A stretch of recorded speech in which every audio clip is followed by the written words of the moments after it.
Morning guys, myself Anamika Mishra. Welcome to Prayag I channel. आज हम लोग केबल पढ़ेंगे। और केबल आपको पता है कि टू टाइप्स के होते हैं। एक होता है हमारा ओवरहेड केबल और एक होता है हमारा अंडरहेड केबल। ठीक है, केबल हमेशा टू टाइप्स के होते हैं। हम आपको इस पे बेस्ड एमसीक्यूज कराएंगे जो आपके एग्जाम में पूछे जा चुके हैं। बट इससे पहले थोड़ा सा जान लीजिए कि केबल जो होते हैं वो टू टाइप्स के होते हैं। एक हो गया हमारा ओवरहेड केबल और दूसरा हो गया हमारा अंडरग्राउंड केबल। ठीक है,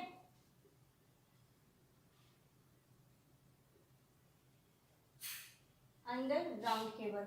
तो ओवरहेड केबल मतलब कि जो ऊपर से कंडक्टर जाता है, केबल जाता है, उसे ओवरहेड केबल कहते हैं। और जो भूमिगत होता है, जो अंदर से जाता है, अंडरग्राउंड होकर जाता है, भूमिगत होता है, उसको हम लोग अंडरग्राउंड केबल कहते हैं। ठीक है, तो अब देखिए केबल्स जो होते हैं उनकी कई सारी कैटेगरीज डिसाइड होती हैं कि कितने केवी तक हम कौन सा केबल यूज़ करेंगे, कितने केवी तक कौन सा केबल यूज़ करेंगे। इन सारी चीज़ों को थोड़ा सा जान लेना चाहिए क्योंकि ये आपके एग्जाम में पूछा जाता है कि बताइए स्क्रिप्ड केबल कब तक यूज़ होगा, बेल्टेड केबल कब तक यूज़ होगा। ये सारी चीज़ें पूछी जाती हैं। तो केबल्स जो होते हैं, अंडरग्राउंड केबल जो होते हैं, वो हम पहले देखते हैं कि वोल्टेज के आधार पर कितने टाइप्स के होते हैं। तो अगर हम वोल्टेज के आधार पर बात करेंगे तो सबसे पहले आता है हमारा, यहाँ पे लिख लीजिए, बेस ऑन वोल्टेज। यानी कि वोल्टेज के आधार पर हम देखेंगे कि ये कितने टाइप्स के होते हैं। तो इनके कई, एक होता है हमारे पास low voltage cable. Low voltage cable जो होता है, नाम से पता चल रहा है आपको, जो बिल्कुल ही लो वोल्टेज का केबल हो, जैसे कि 1 केवी तक। इसका यूज हम कहाँ पे करेंगे? 1 केवी से कम पर। ठीक है, 1 केवी का मतलब क्या है? 1000 वोल्ट। तो 1000 वोल्ट तक, या फिर हम कहें तो 1 केवी तक लो वोल्टेज केबल का यूज किया जाता है। इसके बाद आता है हमारे पास में लो वोल्टेज हो गया, तो इसके बाद क्या आएगा? हाई वोल्टेज केबल आएगा। और हाई वोल्टेज केबल जो होता है, हाई वोल्टेज केबल, ये कहाँ पे यूज होता है? 1 केवी से लेकर के 11 केवी तक। कहाँ तक? 1 केवी से 11 केवी तक यूज करेंगे। ये कौन सा हो गया? हमारे पास हाई वोल्टेज केबल हो गया, जो 1 केवी से लेकर 11 केवी तक यूज किया जाएगा। इसके बाद लो वोल्टेज, हाई वोल्टेज, इसके बाद extra high super voltage cable use किया जाता है। कौन सा? Super voltage cable.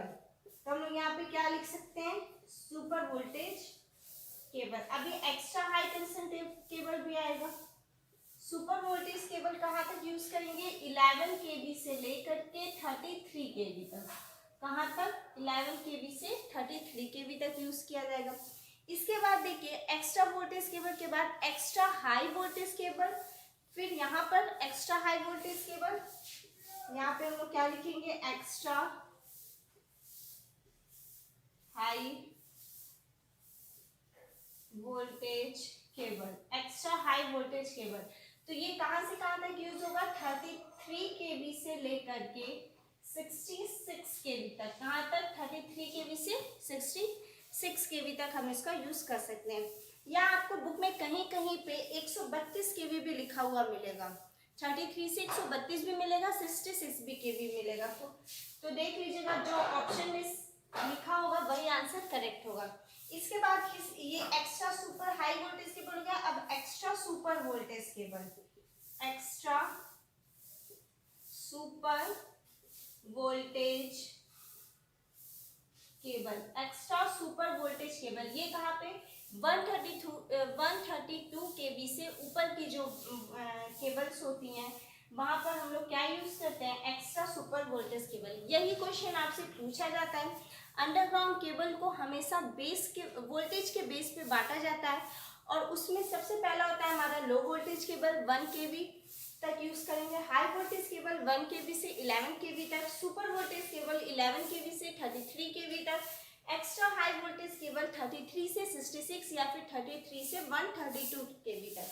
फिर एक्स्ट्रा सुपर वोल्टेज केबल 32 केवी से ऊपर हम यूज करते हैं। आगे बात समझ में?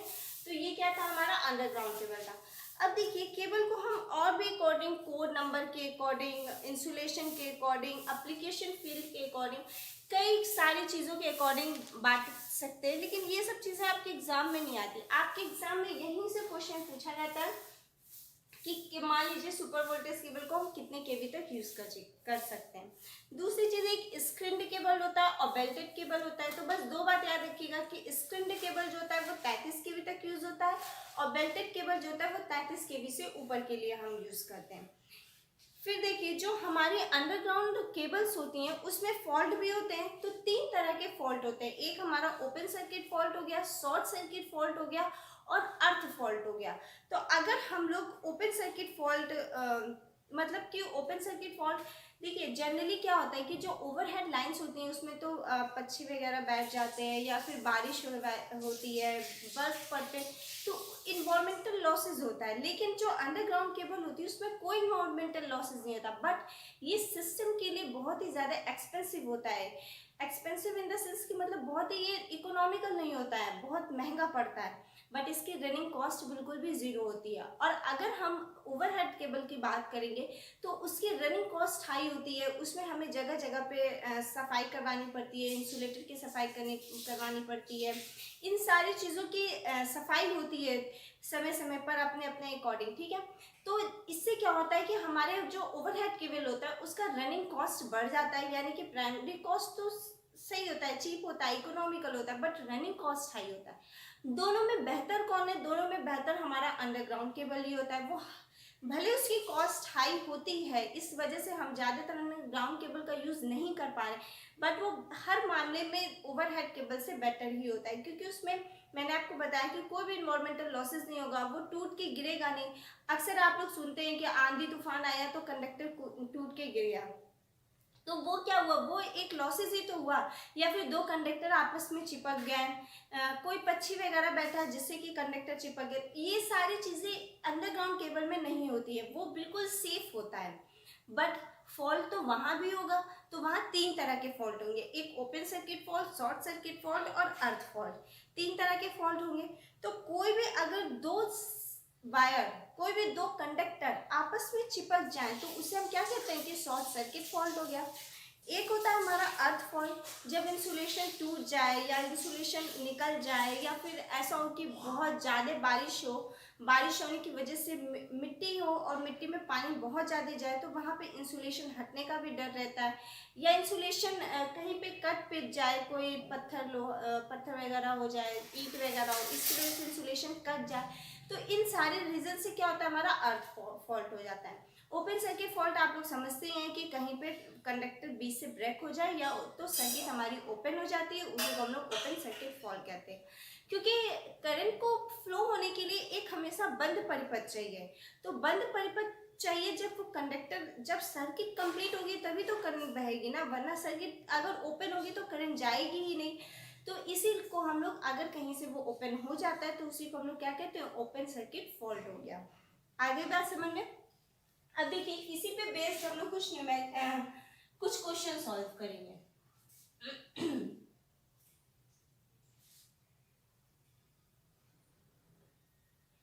क्या है हमारा अंडरग्राउंड केबल।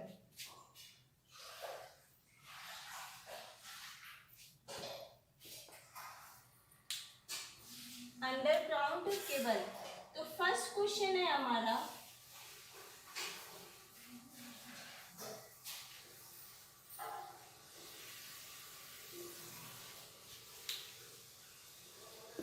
देखिए फर्स्ट क्वेश्चन है कि किसी भी उद्योगशाला के मुख्यतः 3 फेज लोड तथा सीमित प्रकाश लोड के लिए प्रयुक्त केबल का प्रकार होना चाहिए। तो आपको पता है कि कोई भी आप लोग केबल अगर पढ़े भी होंगे तो आप लोग देखे होंगे कि उसके ऊपर सबसे पहले मैकेनिकल लॉसेस से बचाने के लिए आर्मरिंग करते हैं, बेडिंग करते हैं, फिर सर्विंग होता है, मतलब कि ऐसे चलता है ना। सबसे पहले हमारा क्या होता है, यहाँ पर एक इंसुलेटर लगा होता है, सबसे पहले इसके ऊपर हम लोग क्या करते हैं, इम्प्रीगेटेड पेपर चढ़ा देते हैं, फिर उसके नीचे हम लोग मेटल शीट लगाते हैं, फिर आर्मरिंग करते हैं, फिर बेडिंग करते हैं, और नेक्स्ट लास्ट में क्या होता है हमारा सर्विंग होता है। ये चीजें होती हैं।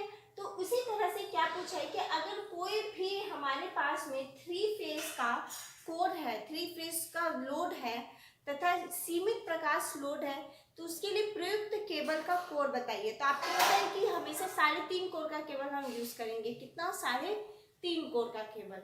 कोर मतलब आप समझ गए कि उसमें कितने कोर निकले हुए हैं, और उन्हीं के ऊपर हम लोग इम्प्लीकेटेड पेपर चढ़ाते हैं, मतलब कि इंसुलेशन के लिए चढ़ाते हैं। तो उसी को हम लोग क्या कहते हैं कि ये 3.5 कोर केबल निकला हुआ है। नेक्स्ट क्वेश्चन है, भूमिगत प्रकार के केबल में जालीदार कवच लगाने का उद्देश्य क्या होता है? मतलब कि आर्मरिंग करने का। क्वेश्चन नंबर फर्स्ट है हमारा,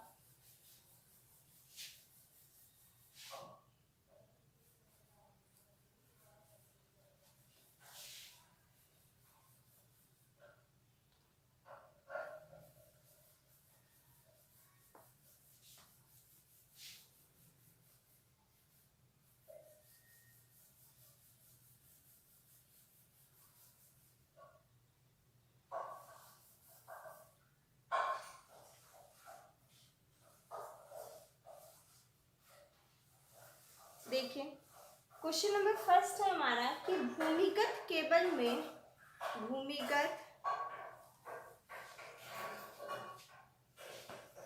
अंडरग्राउंड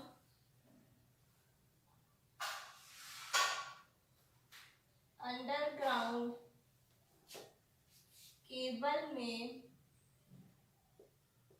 मतलब अंडरग्राउंड केबल का मतलब भूमिगत केबल, अंडरग्राउंड केबल में आर्मरिंग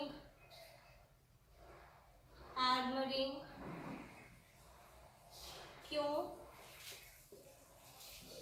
की जाती है? भूमिगत केबल में आर्मरिंग क्यों की जाती है? ठीक है, आर्मरिंग मतलब आप लोग समझ ही रहे होंगे। ऑप्शन नंबर फर्स्ट है हमारा, नमी से सुरक्षा।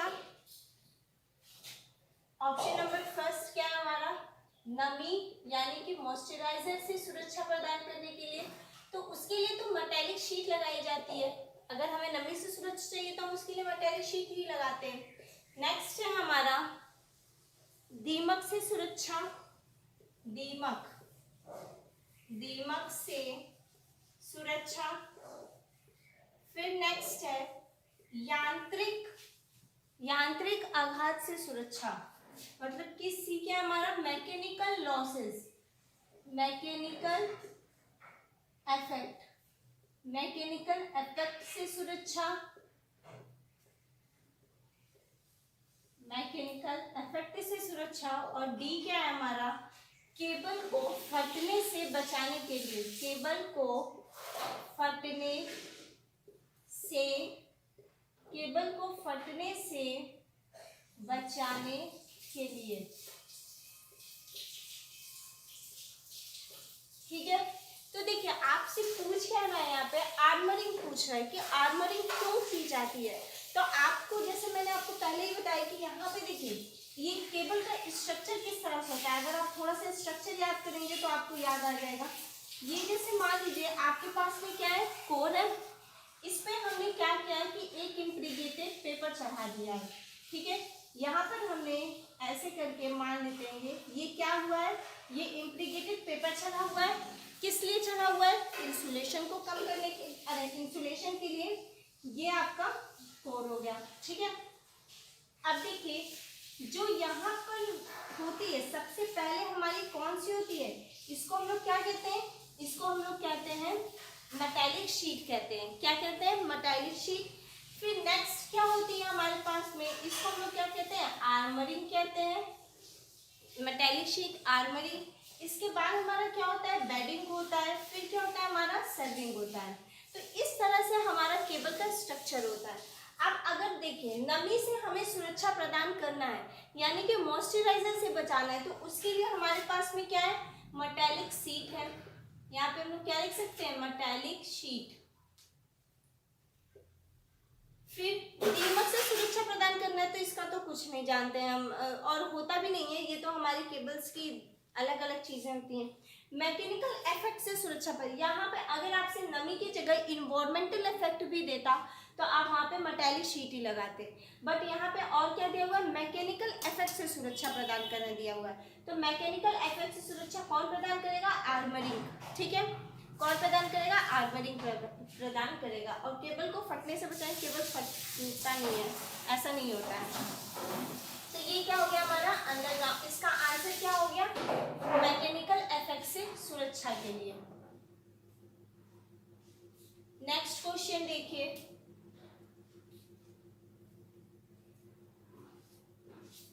नेक्स्ट क्वेश्चन क्या है, वोल्टेज केबल और एसआई केबल में मुख्य अंतर यह है।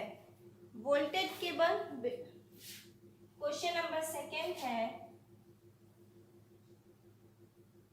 Belted cable and screened cable, मतलब कि एसआई केबल में मुख्य अंतर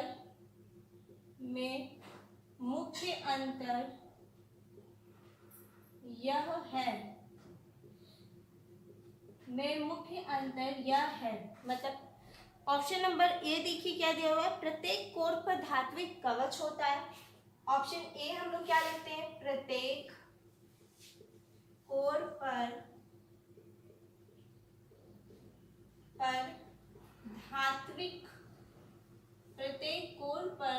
धात्विक कवच होता है। प्रत्येक कोर पर धात्विक कवच होता है।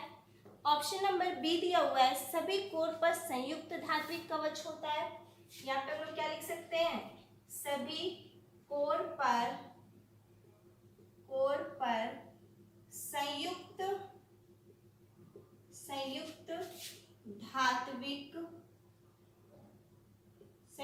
धात्विक कवच होता है।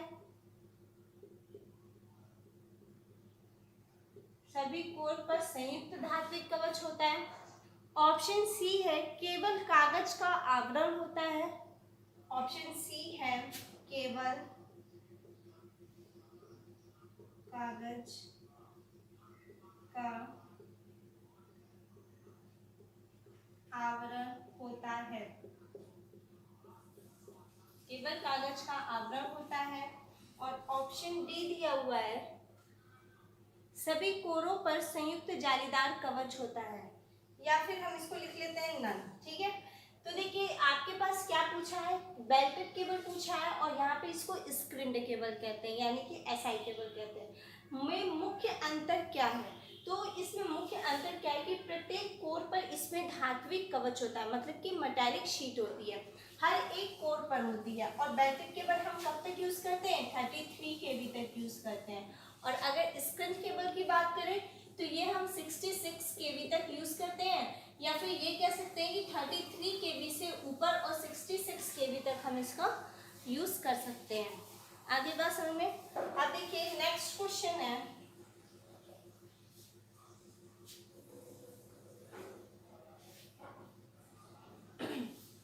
नेक्स्ट क्वेश्चन है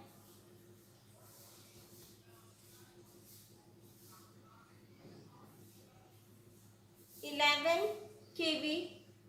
क्वेश्चन नंबर 3 है 11 kV हाई टेंशन। ये सब आपके एग्जाम में आए हुए क्वेश्चन है, ध्यान से देखिएगा। 11 kV हाई टेंशन केबल को भूमि में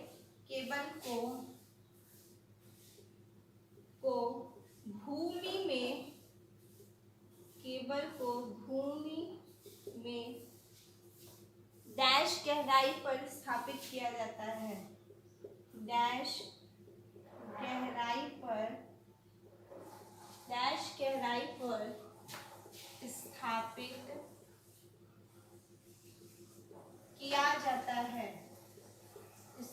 किया जाता है। मतलब कि जब हम 11 kV हाई टेंशन, 11 kV मतलब कि हाई वोल्टेज केबल, 1 kV तक हम लोग क्या कहते हैं, लो वोल्टेज केबल, और ये कौन सा हाई वोल्टेज केबल है। मतलब कि हाई टेंशन केबल को भूमि में डैश गहराई पर स्थापित किया जाता है। कितने मीटर की गहराई पर स्थापित किया जाता है, ऑप्शन 1 है 0.7 मीटर, 0.7 मीटर। ऑप्शन बी है 0.9 मीटर। ऑप्शन सी है 0.12 मीटर। ऑप्शन डी है 0.6 मीटर। ठीक है, तो याद रखिएगा कि अगर हमें हाई टेंशन केबल की बात हो रही है तो उसको हम 0.9 मीटर की गहराई पर, कितना 0.9 मीटर की गहराई पर जमीन में लगाएंगे, यानी कि जमीन में उसको बिछाएंगे। ठीक है, तो कितने पे, 0.9 मीटर की गहराई पर। अब देखिए नेक्स्ट क्वेश्चन है,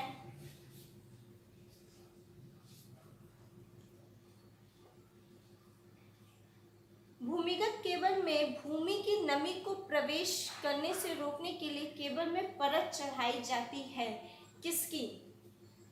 क्या पूछा है, ये बहुत ही अच्छा क्वेश्चन है, आपके एग्जाम में 3 बार आया हुआ है, 2006 में आया है, 15 में आया है और 12 में आया है। ठीक है, तो ध्यान से देखिएगा क्या कह रहा है कि भूमिगत केबल में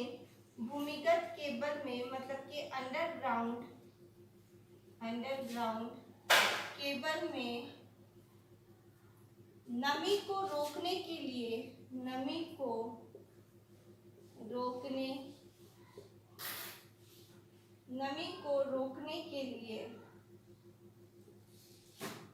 डैश की परत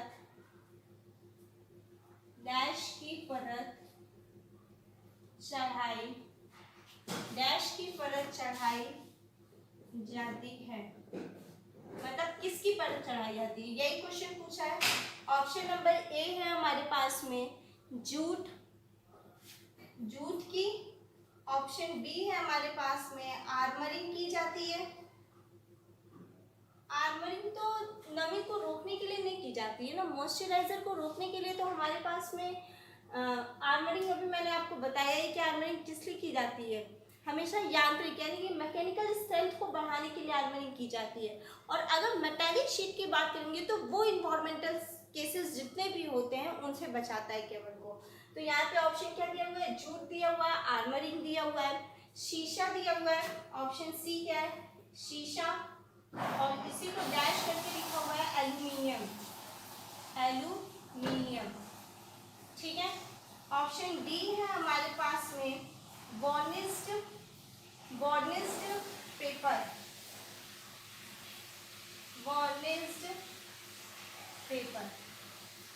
यही क्वेश्चन पूछा गया। तो देखिए अगर किसी भी हम अंडरग्राउंड केबल में नमी को रोकने की बात करेंगे तो आपके ऑप्शन में मेटालिक शीट नहीं दिया हुआ है, अगर मेटालिक शीट देता तो वो हमेशा इन्वायरमेंटल केसेस से केबल को बचाता है, बट यहाँ पर तो दिया ही नहीं है। तो जूट का यूज़ तो हम लोग करते ही नहीं है, जूट का यूज़ तो मेटालिक शीट को बनाने के लिए किया जाता है ना। आर्मरिंग आपको पता ही है कि ये क्या सेव करेगा, ये मैकेनिकल स्ट्रेंथ को बचाएगा। शीशा और एल्यूमिनियम, इसके हम लोग क्या करते हैं कि पूरे केबल को कवर्ड कर देते हैं, या तो शीशा से या फिर एल्यूमिनियम से। एल्यूमिनियम सस्ता पड़ता है, इसलिए एल्यूमिनियम भारत में प्रचुर मात्रा में उपलब्ध है, जितना मन चाहे उतना यूज़ कर सकते हैं। तो इसीलिए हम लोग इसका यूज़ करते हैं, या तो शीशे का या फिर एल्यूमिनियम का। आगे बात समझ में, आज के लिए इतना ही, नेक्स्ट वीडियो में हम इसके आगे कंटिन्यू करेंगे।